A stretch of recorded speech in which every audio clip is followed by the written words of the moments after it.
வணக்கம். நான் சாந்தி வெற்றிவேல். பெரிய தப்பா இருந்தாலும், சின்ன தப்பா இருந்தாலும் தவறே செய்யாதீங்க. ஏன் தெரியுமா?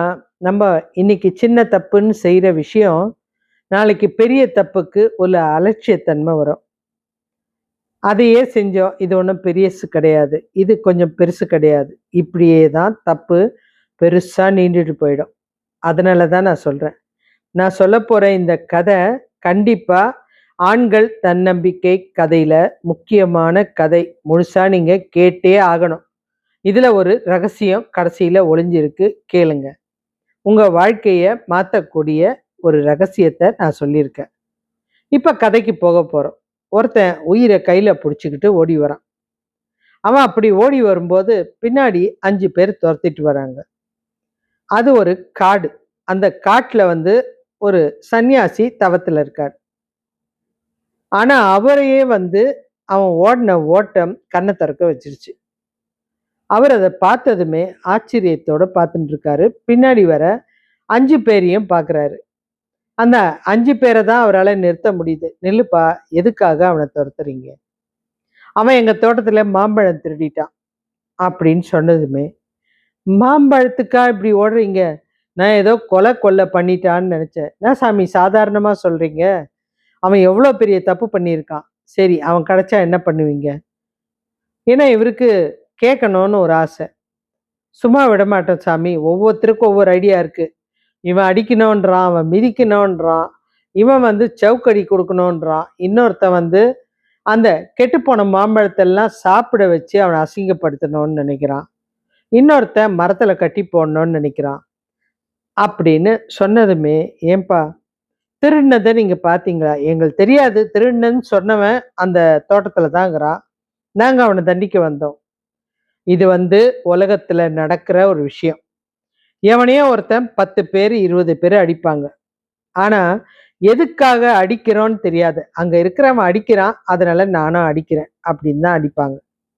விஷயம் அங்க இருக்கிற யாருக்குமே தெரியாது. இது நிறைய இடத்துல இன்னைக்கு நடக்கிற ஒரு விஷயம். இந்த இடத்துல அந்த முனிவருக்கு கடவுள் துணை தான் தேவைப்படுது. "இறைவா, நீ உடனே இங்க வா." ஏன்னா இவர்கிட்ட ஒரு சீக்ரெட் மேக்னெட் இருக்குது. இவர் கூப்பிட்டா இறைவன் வந்தே ஆகணும். அந்த மேக்னெட் தவம். இவரு தவம் பண்றதுனால இறைவன் எப்ப கூப்பிட்டாலும் ஓடி உதவி செய்ய காத்துட்டு இருக்கார். இறைவன் வந்தார். "என்ன சாமி, எதுக்கு கூப்பிட்டீங்க?" அப்படின்னு. "அந்த பையன் பாவம்ப்பா. அவனை பிடிச்சி இவங்க எல்லாம் அடிக்கிறதுக்கு பாக்குறாங்க. எப்படியாவது காப்பாத்து." அப்படின்னு கடவுள் சொல்றாரு. "என்ன பண்ணான் அவன்?"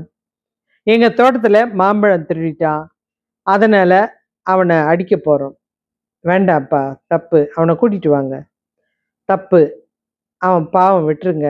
அதனால அவன வேணா பிடிச்சீங்கன்னா கூட ஒரு 3 மாசம், ஒரு 2 மாசம் உங்க தோட்டத்துல வேலை செய்ய வச்சுட்டு தொரத்தி விட்டுருங்க போதும்." அப்படின்னு சொன்னாரு. இப்ப அந்த குற்றம் செஞ்சவன் சொல்றான், "சாமி, இவங்க முதல்ல என்ன பிடிக்கிறதுக்கே ரைட்ஸ் கிடையாது. ஏன்னா நான் வசதியானவன் தான். என் கையில பணம் இருக்கு. நான் பணத்தோட தான் வந்தேன். என் பணத்தை எங்க தொலைச்சேன்னு தெரியல. பசி, என்ன பண்றது? தோட்டத்துல பூந்தேன். பழங்கள எடுத்து சாப்பிட்டேன். அது ஒண்ணும் பெரிய தப்பே இல்ல சாமி. நான் எதுக்கு அவனுடைய தோட்டத்துல போய் வேலை செய்யணும்? நான் செஞ்ச சாதாரண விஷயம். அதுக்கு இவனுங்க இவ்ளோ தண்டனை குடுக்கணுமா?" அப்படின்னு கேட்டதுமே, இறைவன் உடனே சொன்னாரு, "ஏன்பா, திருடுறது தப்பு இல்லையா?" "சாமி, இது ஃபர்ஸ்ட் வாட்டி தான் நான் பண்ணேன்." அப்படின்னு சொல்லும்போது, இவனுக்கு அப்ப நீங்க 6 மாசம் தண்டனை குடுங்கன்ட்டார். சன்னியாசிக்கு ஒரே குழப்பம். "சாமி, நீங்க ஒரு நல்ல தீர்ப்பு சொல்வீங்கன்னு தான் உங்கள கூப்பிட்டேன். உங்கனாலேயே பிரச்சனை ஆயிடுச்சு. அவனுக்கு 3 மாசம் தீர்ப்புன்னு சொன்னீங்க. இப்ப திடீர்னு 6 மாசம்ன்றீங்களே. நீங்க இந்த இடத்துல ஒண்ணு கவனிக்கல." அப்படின்னு கடவுள் அந்த முனிவர்கிட்ட வாதாடுறாரு. "நான் முதல்ல அவன் மேல இறக்கப்பட்டு தான் 3 மாசம் தண்டனை குடுக்க சொன்னேன். ஆனா 3 மாச தண்டனைன்னு சொன்னதுமே அவன் விவாதம் பண்ண ஆரம்பிச்சத கவனிச்சீங்களா? நான் தப்பே பண்ணல. என்கிட்ட பணம் இல்ல. மாம்பழம் திருடினேன். அது தப்பா?" அப்படின்னு ஒரு கேள்வி. "நான் ஒண்ணும் பெரிய விஷயம் பண்ணிடலையே." அப்படின்னு என்கிட்டயே விவாதம். அப்போ இத விட பெரிய தப்பு பண்ணாலும் அவனுக்கு விவாதம் பண்ணக்கூடிய அந்த விஷயம் தெரிஞ்சிடுச்சு. அப்ப கண்டிப்பா இவன் இன்னும் பல குற்றங்கள் செய்வான் அப்படின்னு சொன்னதுமே இந்த முனிவருக்கு, சாமி நீங்க தப்பா புரிஞ்சுக்கிட்டீங்க, அந்த பையனை தண்டிக்க வேணாம், விட்டுருங்க, பாவம் பசியில சாப்பிட்டான். முதல் தடவை தப்பு செய்யறதே தண்டனைக்குரியது. ஆனா இவன் அந்த தப்பையும் உணரல. முதல் தடவை தப்பு செய்யறவனை தான் தண்டிக்கணும். ஏன்னா அதுக்கப்புறம் அவன் விவாதம் திறமையா பண்ணி தப்பிக்கிற வழி தெரிஞ்சிடும். நான் இதை உங்களுக்கு இப்படி சொன்னா கூட புரியாது, நான் ஒரு கதை சொல்றேன் அப்படின்னு கடவுள் வந்து அந்த முனிவருக்கு ஒரு கதை சொல்றார். அது ஒரு கிராமம். அந்த கிராமத்துல ஒரு சின்ன கோவில். அந்த கோவில்ல வருமானமே கிடையாது. ஒரு இளைஞன் தான் அந்த கோயிலை பார்த்துக்கிறான். தினம் வந்து கடவுளை அலங்கரிக்கிறது, பிரசாதம் பண்ணி சாமிக்கு வச்சு படைக்கிறது, பூஜையெல்லாம் முடிச்சுட்டு அந்த பிரசாதத்தை வர்றவங்க போறவங்களுக்கெல்லாம் கொடுத்துட்டு மீதி இருக்கிறத எடுத்துட்டு வீட்டுக்கு போயிடுவான். அந்த சாப்பாட்டுக்காக அவனுடைய குழந்தைகளும் மனைவியும் வீட்டில் காத்துட்டு இருப்பாங்க. ஒரு நாள் கிடைக்கும், ஒரு நாள் சுத்தமா இருக்காது. ஏன்னா நிறைய கூட்டம் வந்துச்சுன்னா இருக்காது. ஆனா தட்டுல காசும் அவ்வளவா கிடையாது. கிராமத்துல எவ்வளவு போடுவாங்க? மிஞ்சி போனா ஒரு 10ஓ 20ஓ தான் கிடைக்கும். அதை வச்சு அவங்க பிழைக்கவும் முடியாது. சிட்டியா இருந்தா கூட ஆயிரக்கணக்கில் வரும். அதனால அதை வாங்குறதுக்கு ஐடியாஸும் இங்க தெரியும். ஆனா அந்த இடத்துல யாருக்கும் தெரியாது. அதனால அவன் இடிஞ்சு போய் அழுதான். ஆண்டவா, எனக்கு ஏன் இந்த வாழ்க்கை? எனக்கு இவ்வளோ சோதனை கொடுப்பியா? எனக்கு தெரியல அப்படின்னு சொல்லிட்டு குலுங்கி அழ ஆரம்பிச்சான். நான் கூட பசி பட்னியில வாழ்ந்துருவேன். ஆனா என் குழந்தைகள் நைட்ல வந்து சாப்பாடு இல்லாததுனால அந்த வயிற்று வலியால கதறத பார்க்கும்போது என்னால தாங்க முடியல. எனக்கு அந்த குழந்தைங்களுக்கு ஒரு வேளை சாப்பாடு போடக்கூட முடியல. என் மனைவி பசியோட தினமும் படுக்கிறா. நானும் பசியோடு தான் இருக்கேன் அப்படின்னு சொல்லி அழும்போது கடவுள் வந்து இதை கேட்டுட்டு தான் இருக்காரு.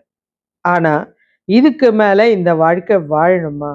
எனக்கு வாழ வழி தெரியல, இறக்க போறேன் அப்படின்னு சொன்னான். இப்ப கடவுள் சடன்னா அவன் எதிர்க்க வந்துட்டார். ஏன்பா கஷ்டப்படுற அப்படின்னார்.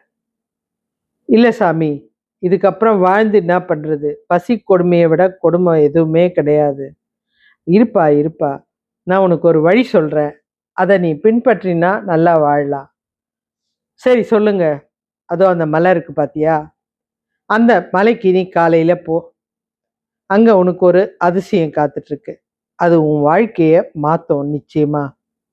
நீ நல்லவனா இருந்தா உன்னுடைய வாழ்க்கை அங்க மாறிடும் அப்படின்னு சொன்னதுமே அவனுக்கு சந்தோஷம். காலையிலே எந்திரிச்சான், நேரா கோவிலுக்கு வந்தான், கடவுளை வணங்கினான். அவன் எப்பவும் பண்ற பூஜையெல்லாம் முடிச்சுட்டு நேரா மலை மேல போனான். அங்க ஒரு ஆச்சரியம். அங்க ஒரு மாய அரண்மனை அந்த மலை மேல இருந்தது. அதை பார்த்ததுமே அவனுக்கு ஆச்சரியம். அந்த அரண்மனைக்குள்ள நுழையலான்னு போகும்போது காவலாளி நில்லு அப்படின்னா. ஏன்பா என்னை நிறுத்துற? நீ தான் கடவுள் அமிச்ச ஆளா அப்படின்னு கேட்டதுமே, கடவுள் உங்ககிட்ட சொல்லிட்டாரா? ஆமா. அதனால தான் கேட்குறேன். ஆமா. சரி, உனக்கு தேவையானது உள்ள கண்டிப்பா கிடைக்கும். நீ கடவுளை பார்க்க நினைக்கிறியா? கண்டிப்பா. கடவுளை பார்க்காம எப்படி இருக்கிறது? அப்போ கடவுள் இருக்கிறது 5வது அறை. மீதி 4 அறையும் கடந்தாதான் அந்த 5வது அறையில இருக்கிற கடவுளை நீ பார்க்க முடியும். என்னது, மொத்தம் 5 அறை இருக்கா இது உள்ள? ஆமா. ஒண்ணுத்துலயும் ஒரு ஒரு தவறு இருக்கும். அந்த தவறை செஞ்சா நீ கடவுளை போய் பார்க்கலாம் அப்படின்னு சொன்னதுமே மனசுக்குள்ள அவனுக்கு எண்ணம், தவற செஞ்சு கடவுளை பார்க்கறது எவ்வளோ தப்பான விஷயம்ன்றது எனக்கு தெரியாதா? சதா சர்வகாலம் கடவுள் கூட இருக்கிற, கடவுளை பத்தி படிக்கிற, கடவுளை பத்தி பேசுற, அப்படி இருக்கும்போது ஒரு கோவில்ல பணிபுரியிற எனக்கு தெரியாதா அப்படின்னு சொல்லிட்டு, சரி முதல் கதவை திற அப்படின்னு திறந்ததுமே அங்க ஒரு அழகான பெண் உட்கார்ந்திருந்தா. அதனால இந்த பையன் உடனே சொல்றான், என்ன காவலாளி, இந்த பெண் இப்படி உட்கார்ந்திருக்கா அப்படின்னு. இந்த கதவை கடந்து நீ அடுத்த அறைக்கு போனாதான் அடுத்த விஷயம் கிடைக்கும் அப்படின்னு சொன்னதுமே உடனே இவன் சரி அப்படின்னு சொல்லிட்டு அந்த ரூம்ல உட்காந்துருக்கான். மனசுக்குள்ள அவனுக்கு எண்ணம், நம்மளை நம்பி நம்ம மனைவி இருக்கா, இந்த பெண்ணை நம்ம திரும்பி கூட பார்க்கக்கூடாது அப்படின்னு ஒரு உறுதியோட உட்கார்ந்துருந்தான். காவலாளி கொஞ்ச நேரம் கழிச்சு வந்தான். அடுத்த கதவை திறக்கலாமா அப்படின்னு சொன்னான்.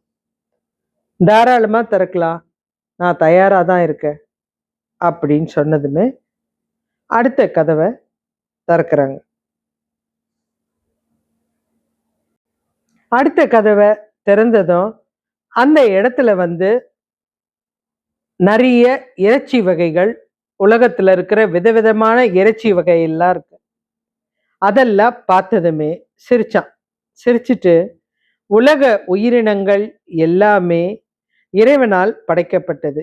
அப்படி இருக்கும்போது இன்னொரு உயிரை சாப்பிட்டு நான் வாழணுமா? அப்படிப்பட்ட இந்த இறைச்சி எனக்கு தேவையே இல்லை அப்படின்னு முடிவெடுத்தான். அந்த காவலாளி வந்தா திரும்பவும். அடுத்த கதவை திறப்பா, எனக்கு கடவுளை பார்க்கணும் அப்படின்னு சொன்னான். அடுத்த கதவை திறந்தாங்க. அங்க உலகத்துல இருக்கிற போதை வஸ்துக்கள்லாம் நிரம்பி இருந்தது. அதை பார்த்ததுமே இந்த பையன் யோசிச்சான், ஒரு சின்ன விஷயத்தினால எத்தனை பிரச்சனை வரும்னு எனக்கு தெரியாதா? நான் எவ்வளோ தூய்மையா வாழ்ந்தவன் இந்த உலகத்துல. இதுக்கெல்லாம் ஆசைப்படுறவன் நான் கிடையாது, எனக்கு தேவை கடவுள் அப்படின்னு சொல்லி நின்றுட்டு இருந்தான். இந்த காவலாளி வந்தான். அடுத்த கதவை திறக்கவா? திறப்பா அப்படின்னா. அங்க சூதாட்டம் நடந்துட்டு இருக்கு. இவன் பார்த்தா, நம்ம பார்த்த 3 விஷயம் ரொம்ப மோசமானது. முதல்ல பெண்ணு, அடுத்தது இறைச்சி, மது. இதெல்லாம் சூதாட்டம் நம்ம மகாபாரதத்திலே கூட நடந்திருக்கு, அதனால அது தப்பு இல்லைன்னு நினைக்கிறேன் அப்படின்னு அந்த சூதாட்டத்தை விளையாடலான்னு நினைச்சான். ஆனா இவன் போன அதிர்ஷ்டம் ஒவ்வொரு கட்டத்திலையும் ஜெயிக்கிறான். ஏன்னா அங்க விளையாடுற பொருள்கள் விலையுயர்ந்த நவரத்தினங்கள். இவன் வாழ்க்கையில அப்படிப்பட்ட பொக்கிஷத்தை பார்த்ததில்லை. அதனால அந்த விளையாட்டுல ஒரு வாட்டி மாணிக்கத்தை ஜெயிக்கிறான், தங்கத்தை ஜெயிக்கிறான், கோமேதகத்தை ஜெயிக்கிறான். இந்த மாதிரி வாழ்க்கையில ஜெயிச்சிட்டே இருக்கான் அவனுடைய ஆட்டத்துல, சூதாட்டத்துல. காவலாளி வந்தான். போகலாமாப்பா அப்படின்னா. ஏன்னா அடுத்த கதவுல தான் இறைவன் இருக்காரு. யோ, விளையாடின்னு இருக்கேன், தயவு செய்து கொஞ்ச நேரம் கழிச்சு வா அப்படின்னு சொல்றான். இது தப்பாச்சப்பா, நான் இதுக்கெல்லாம் பரிகாரம் எப்படி கேட்கணும்னு எனக்கு தெரியும், நீ போ, நான் வரேன் அப்படின்னா. இவன் ஜெயிச்சுக்கிட்டே இருந்தான். அந்த காவலாளி அங்கிருந்து போயிட்டான். இது ஒன்றும் பெரிய தப்பு இல்லையே, சூது விளையாடுறோம், ஜெயிச்சா லாபம், தோத்தா என்கிட்ட இருக்கிற பணத்தை கொடுக்க போற, இது ஒன்றும் பெரிய விஷயம் இல்லை. காவலாளி திரும்ப குரல் கொடுக்குறான். ஐயா, நீங்க நினைச்ச வெற்றியை அடைஞ்சிட்டீங்க, வாங்க கடவுளை பார்க்கலாம் அப்படின்னு கூப்பிடும்போது பணத்தையும் தங்கத்தையும் பார்க்குறான். இன்னும் ஒரே ஒரு வாட்டி விளையாடிட்டு வர அப்படின்னு சொல்லிட்டான். பணம் அதிகமாக அதிகமாக இந்த காவலாளி கூப்பிடும்போது, சரி சரி நான் கிளம்புறேன், எனக்கு நேரம் ஆகுது, ஏன்னா எல்லா பணத்தையும் எடுத்துக்கிட்டான். கடவுளை பார்க்கணும்னு சொன்னீங்களே, அது அப்புறம் பார்த்துக்கினா போச்சுப்பா, நான் உடனே கிளம்பணும் அப்படின்னு அந்த இடத்த விட்டு திரும்பவும் வந்த வழியே திரும்பினான். அந்த அடுத்த கதவை திறக்கும்போது அந்த போதை வஸ்துக்களை பார்த்ததுமே ஒரு நிமிஷம் நின்றுட்டான். பணம் சம்பாரிச்சிட்டோம், கை நிறைய பணம், இனி வாழ்க்கையில என்ன ஜெயிக்கிறதுக்கு உலகத்துல எவனுமே கிடையாது. அதனால போற போக்குல சந்தோஷத்துக்காக இதை சாப்பிட்றதுல தப்பே கிடையாது அப்படின்னு அங்க இருந்த வஸ்துக்களை எடுத்து சாப்பிட்டான். அவ்வளவுதான், மனசுக்குள்ள ஒரு சபலமே வந்துருச்சு. என்ன ஒரு அற்புதத்தை இழக்க இருந்தேன், நம்ம கடவுளை பார்க்கலையே அப்படின்னு அவனுக்கு வருத்தமா இல்லை. இது ஒன்றும் பெரிய தப்பு இல்லை, பரிகாரம் இதுக்கும் இருக்கு அதனால அதை பார்த்துக்கலாம் அப்படின்னு சாப்பிட்டு முடிச்சான். சாப்பிட்டு முடிச்சதும் பக்கத்து ரூமை திறந்தான். அடடா, அருமையான உணவு! இதெல்லாம் எவ்வளோ காரச்சாரமா சூப்பரா இருக்கு! இதெல்லாம் நான் எப்படி தவற விடுவேன்? முடியவே முடியாது அப்படின்னு நல்லா வயிறு முட்டை சாப்பிட்டான். பணம் இருக்கு, உடம்புல தேவையில்லாத ஒரு போதை இருக்கு, இது இல்லாம நல்ல உணவும் சாப்பிட்டாச்சு. அடுத்த அறையை கடக்கும்போது எல்லாம் பார்த்தாச்சு, இதுவும் ஒன்றும் தப்பு இல்லை அப்படின்னு முடிவெடுத்தான். ஆனா அவன் முடிவெடுத்த அந்த நிமிஷமே அந்த கையில வச்சிருந்த பணம், தங்க நகை எல்லாம் காணாம போய், அவன் இருந்த அந்த அரண்மனையும் காணாம போய் தரையில உட்கார்ந்திருந்தான். அந்த நிமிஷம் அவனுக்கு மிக பெரிய அவமானமா இருந்தது. ஏன்னா நிறைய பேர் பணம் இழக்கிற வழியே அதுதான். அவமானப்பட்டான், வெக்கப்பட்டான், வேதனைப்பட்டான். காவலாளி கிட்ட போய் சொல்றான், நான் கடவுளை போய் பார்த்துட்டு வரேன், எனக்கு தயவுசெய்து கதவை தர அப்படின்னு. காவலாளி அவனை வேகமா இழுத்துட்டு, கடவுள் உன்னை பார்க்க விரும்பல அப்படின்ட்டார். இல்ல இல்ல, நான் மன்னிப்பு கேட்பேன், அவர்கிட்ட எனக்காக இந்த மாயக்கதவை ஒரே ஒரு வாட்டி திறந்து வைக்க சொல்லுங்க, நான் கடவுளை கண்டிப்பா பார்த்துட்டு வருவேன், கடவுளை பார்க்காம வந்தது மனசு உறுத்தலா இருக்கு அப்படின்னா. உனக்கு வாய்ப்பு கிடைச்சும் நீ அதை தவறிட்ட. உன்னை சுத்தி மாயமா இது மாதிரி நிறைய செயல்கள் வராதான் செய்யும். ஆனா நீ எதுக்காக வந்தியோ அந்த குறிக்கோளை எந்த காலத்துக்கொண்டும் மறக்க கூடாது. ஆனா நீ மறந்துட்டு உன்னுடைய தேவை என்னவோ அதுக்கெல்லாம் நான் சரி பண்ணிப்பேன், இது என்னால சமாளிக்க முடியும், இதை நான் பார்த்துப்பேன் அப்படின்னு சொன்னியே தவிர கடைசி வரைக்கும் கடவுளை பார்க்கணும் அப்படின்ற எண்ணமே வரல. இது எவ்வளோ பெரிய தப்பான விஷயம். இன்னைக்கு உனக்கு கிடைச்சது அத்தனையும் கடவுள் உன்னை வாழ்க்கையிலேருந்து மீட்டு எடுக்கணும்னு நினச்சிதான் இவ்வளோ செயலை செஞ்சாரு. ஒரே நிமிஷத்துல உன்னுடைய ஆசையினால அத்தனையும் தொலைச்சிட்ட அப்படின்னு சொன்னதுமே இந்த முனிவருக்கே ஒரு நிமிஷம் யோசனையா இருந்தது. எவ்வளோ வாய்ப்பு, கை நிறைய பணம், அந்த குழந்தைங்க இன்னும் பல வருஷம் நிம்மதியா சாப்பாடு சாப்பிட்ருக்கோம், மனைவி சந்தோஷமா இருந்திருப்பா, உன்னுடைய பல வருஷ போராட்டம் தீர்ந்திருக்கும். அதுக்கு ஒரு அரிய வாய்ப்பை கடவுள் உனக்கு எவ்வளோ அழகா யாருக்கும் கொடுக்காத விஷயத்த உனக்கு கொடுத்தாரு. ஆனா நீ ஒரே நிமிஷத்துல சின்ன சபலத்தினால அத்தனையும் இழந்துட்டு நிக்கிறது எவ்வளோ கொடுமையான விஷயம் அப்படின்னு அந்த முனிவர் யோசிச்சாரு. இந்த இடத்துல ஒன்று புரிஞ்சுக்கணும். வெளியில காவலாளி சொன்னான், தப்பு செஞ்சாதான் கடவுளை பார்க்க முடியும்னு. அவன் யோசிச்சிருக்கணும். ஏன்னா அவனுடைய வாழ்க்கை நல்ல முறையில இறை வழிபாட்டோடு இருக்கிற வாழ்க்கை. அவன் அந்த நிமிஷமே இந்த தப்பை செஞ்சு இறைவனை பார்க்க வேண்டிய அவசியமே கிடையாது அப்படின்னு முதல்லயே வெளியில போயிருந்தான்னா அவனுக்கு நான் கண்டிப்பா இந்த உதவியை செஞ்சுதான் இருப்பேன். அதை விட அடுத்த விஷயம், பணம் கிடைச்சிது, அதோட அவன் கிளம்பி என்னை பார்க்கலன்னா கூட பரவாயில்ல, நான் கிளம்புறேன் அப்படின்னு வெளியில வந்திருந்தா கூட அவன் வாழ்க்கை நல்லா இருந்திருக்கும். ஆனா ஒரு தப்புக்கும் இதை நான் பார்த்துப்பேன், இதுக்கு நான் கடவுள்கிட்ட தேவையான பரிகாரத்தை தேடிப்பேன், இது மாதிரி தான் நம்ம வாழ்க்கையில நிறைய விஷயங்களை நம்ம பண்றோம். அந்த பணம் கையில வந்ததுமே அந்த போதையும் அவனுக்கு தப்பா தெரியல. போதை உள்ள போன உடனே அடுத்த தப்புக்கும் அதே மாதிரி கடவுள்கிட்ட பரிகாரம் வாங்கிப்பேன், அடுத்ததுன்னு பெரிய தவறு வரைக்கும் போயாச்சு. இதை எதுக்கு சொல்றேன்னா, நம்ம இப்படிதான் என்ன பண்றோம், முதல்ல சின்ன தப்பு செய்யறோம், செஞ்சுட்டு அடுத்த ஒரு தப்பு, அது சின்னது தானே, இது ஒன்றும் பெருசு கிடையாது, இதை எப்படி பார்த்துக்கலாம், நமக்கு தான் ஹேண்டில் பண்ண தெரியுமே, இந்த எண்ணம் உங்க மனசுல நீங்க வந்துச்சுனாலே அது ஆபத்து. சின்ன தப்பு பண்ணா கூட தப்புதான்னு ஒரு விதைய விதைச்சிருங்க. அதுக்கப்புறம் அடுத்து வர்ற எந்த தப்பும் உங்களுடைய அந்த எண்ணம் உங்களை கண்டிப்பா காப்பாற்றும். எதுவா இருந்தாலும் தப்புப்பா, நான் செய்ய மாட்டேன் அப்படின்னு குறிக்கோளா இருங்க. அது உங்களை நிறைய விஷயத்துல இருந்து காப்பாற்றும். ஆனா அந்த தப்பை செஞ்சுட்டு அதை உணராம அதை நியாயப்படுத்துறதுக்காக மேல மேல வேற வேற தப்புக்களை செய்றீங்க. இதனால என்ன ஆகுது? கடைசியில இந்த தவற உணரும்போது தலை குனிய வேண்டி இருக்கு. எதுல இறங்கினாலும் முன்னெச்சரிக்கையோட இருங்க.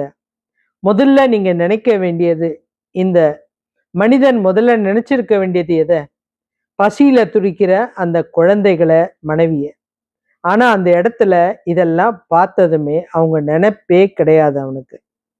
நம்மள நம்பி இருக்கிறவங்க இது எல்லாருமே தலை குனிய வேண்டிய விஷயம். இவன் ரகசியமா பண்ற எந்த தப்பா இருந்தாலும் அந்த வீட்ல இருக்கிற அத்தனை பேருக்கும் அது தலைகுனிவை தரும். இந்த விஷயம் வெளியில தெரிஞ்சதுன்னா எவ்வளோ பெரிய நல்லவரா இருந்தாலும், இத்தனை ஆண்டு அந்த கோவில்ல பூசாரியா இருந்தாலும், நீங்க எல்லாருடைய கண்ணுக்கும் தீயவர் தான். நீங்க மாத்திரம் கிடையாதுங்க. உங்க குடும்பத்தை சேர்ந்த எல்லாருமே தீயவர்களா தான் எல்லார் கண்ணுக்கும் படுவீங்க. உங்க மனைவி அதுக்கப்புறம் நல்ல நிகழ்ச்சி எதுக்கும் போக முடியாது.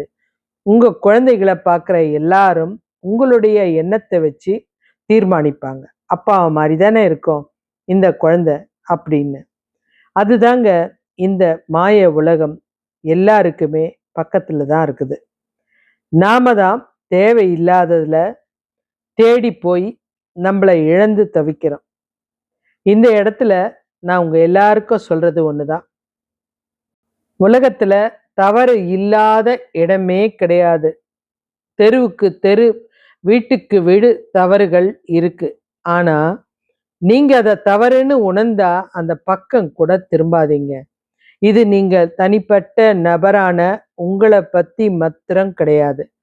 உங்களை சுத்தி இருக்கிற அத்தனை பேருக்கும் தப்பு. நீங்க ஒருத்தர்கிட்ட பணம் வாங்கினா, சின்ன விஷயம் நான் சொல்றது. அதாவது ஒருத்தர்கிட்ட இருந்து பணம் பறிச்சிங்கன்னு வச்சுங்க, திருடிட்டீங்க. ஆனா உங்க அப்பா அம்மா இவ்வளோ நாள் நல்லவங்களா இருந்திருக்கலாம். அந்த திருடினான அந்த பையனுடைய அப்பா அம்மா தான் இந்த அடையாளம் அவங்களுக்கு வந்துடும். திருடினான அவனுடைய மனைவி தான், அவ வரா ஜாக்கிரதையா இரு. உங்களுடைய அந்த அடையாளம் மனைவிக்கு வரும். திருடினான அவனுடைய பசங்க தான் இது. இவங்களுக்கும் அதே புத்தி தான் இருக்கும். இந்த உலகத்துல இவங்க யாராலையும் நீங்க பண்ண அந்த சின்ன தப்பால தலை நிமிர்ந்து வாழவே முடியாது. இது தேவையா? யோசிச்சு பாருங்க.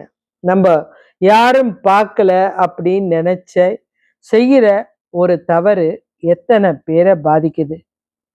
உங்க குடும்பத்துல இருக்கிற கிட்டத்தட்ட உங்களை நம்பி வாழற 10-15 பேரை ஒட்டு மொத்தமா தலகுனிய வைக்குது. நம்ம நல்ல பேர் எடுக்கணும்னா ரொம்ப நாள் ஆகணும் ராஜா.